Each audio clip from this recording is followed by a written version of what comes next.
Good morning, everyone. It's May 19, 2009. I'm Dwight Schmuck. This is the Schmuck Look. And the first thing today is I want to talk about is that President Obama is going to curb auto emissions. He's announcing some new stricter guidelines that take effect in 2012. And by 2015 or something like that, we're going to save 2016, my mistake, we're going to save 1.8 billion gallons of oil, and it'll be the equivalent of taking 177 million cars off the road. And I'm all for everything like this because, doggone it, we have the technology. Now, this is the cute part. And this, by the way, is quoted from the BBC story this morning on their e-paper, and I love the BBC. I really do. They say it in such a dry manner, and it makes you laugh. The U.S. auto industry had also resisted change. No, they didn't fight having to make cars more fuel efficient. Gee golly. And then the very next paragraph, and this is a quote from GM Chief Executive Fritz Henderson. GM and the auto industry benefit by having more consistency and certainty to guide our product plans.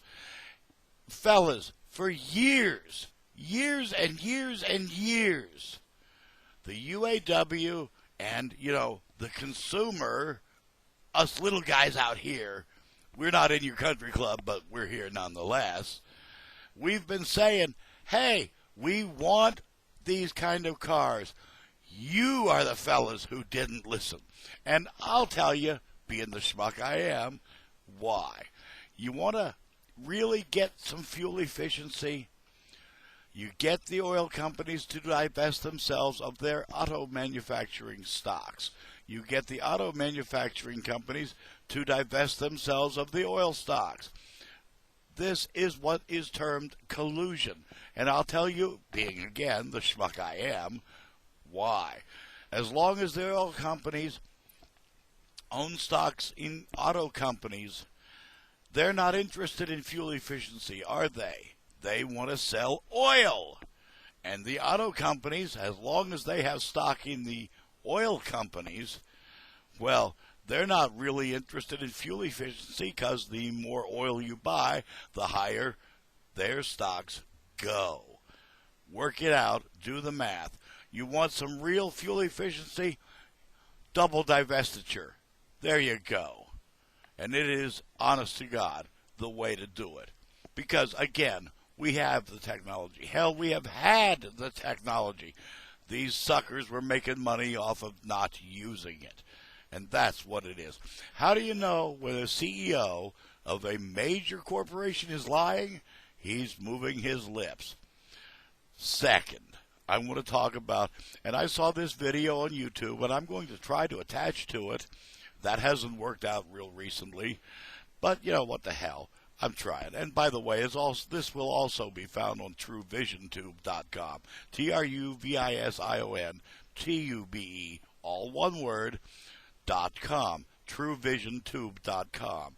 I also upload to them. Bless your hearts, guys. You gave us an answer. Yes, you did. Anyway, I want to talk about this video I saw, and to me it really did. It cracked me up. It ticked me off, and it cracked me up at the same time. Speaker of the House, Nancy Pelosi, she's a real high hottentot in the Democratic Party. She says the Bush team misled her about waterboarding. And, hey, I really don't give a damn that it was only used on, 3 people, 5 people, 6, who knows, really. The fact we used it is reprehensible. You couldn't figure out a better way to extract some information. And, let's face it, you've got the guy in custody for 4 weeks. Anything he knew is pretty much defunct.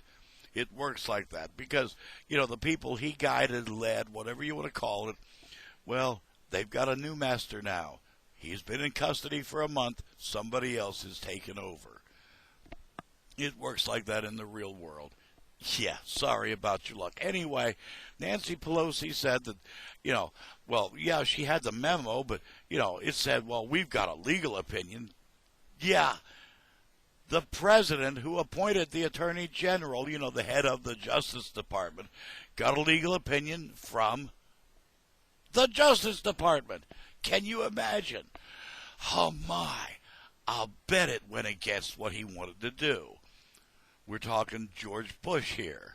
George W. Bush. Georgie kinda Jr. Folks, how do you know when a politician is lying to you?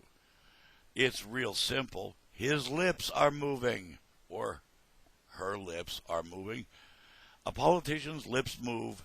They're lying to you because they are not anymore doing anything to help us. That's the truth. A friend of mine, to finish off with, a friend of mine sent an email to me the other day, and it is glorious.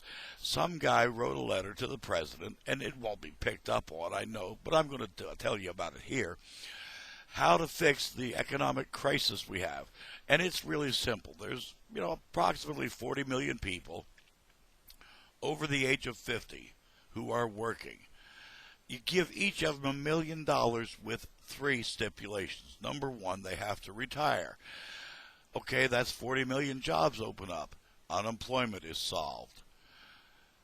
Number 2 stipulation, they have to buy an American-made car. 40 million cars. The auto crisis is solved. And they have to either pay off their home mortgage or buy a house. Housing crisis solved. 40 million bucks can go a hell of a long way, can't it? Think about it. Why haven't the bright boys in D.C., etc., thought about this and come up with this solution?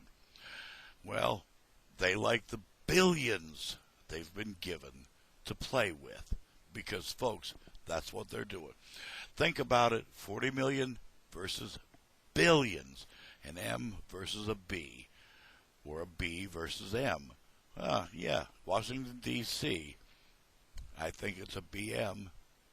I'm Dwight Schmuck. That's today's Schmuck Look, folks. Peace. It's going to take me a second to get out of here, but what the heck. Have a great day, everybody. Peace.